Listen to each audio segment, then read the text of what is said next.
When someone does something wrong to you, believe it or not, the first thing that gets hurt is your ego. Because if you were truly hurt only from the heart, you wouldn't keep seeking an apology. Because an apology cannot heal a heart that is broken, but it can heal the ego that feels wounded. That is why you keep expecting and waiting for an apology. But let's look at the deeper root. Why do we crave that apology so desperately? It is because of a lack inside us. When someone mistreats you, your inner child feels rejected, unworthy, and unseen. You seek an apology because you are looking for validation to fill that sudden void. Your ego believes that if they admit they were wrong, it proves you are worthy, you are valuable, and you didn't deserve to be treated that way. You are using their apology as a cheap substitute for your own self worth. Now, here is the brutal truth you need to accept. They are never going to apologize. In spiritual traditions, people act according to their level of consciousness. The person who hurt you did it from a place of deep blindness, selfishness, or trauma. To apologize, a person needs self awareness, empathy, and the courage to face their own guilt.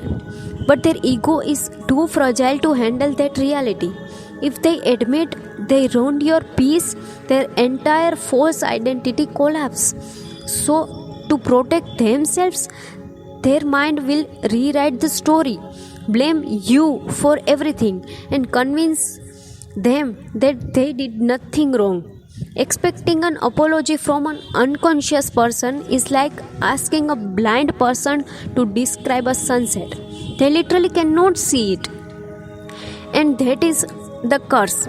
By waiting for them to change, you are letting the person who broke your peace decide when you get it back.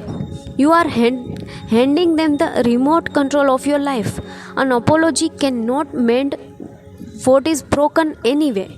If a glass vase shatters on the floor, saying sorry to the pieces doesn't put it back together. The heart already knows this.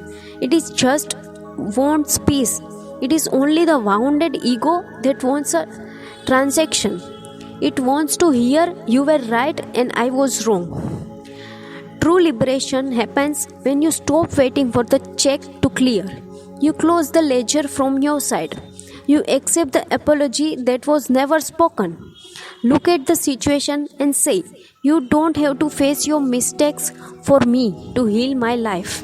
The moment you fill that inner lake with your own self-worth, instead of begging for their validation, the curse breaks. Your ego goes quiet, your heart heals, and you walk away completely untouched.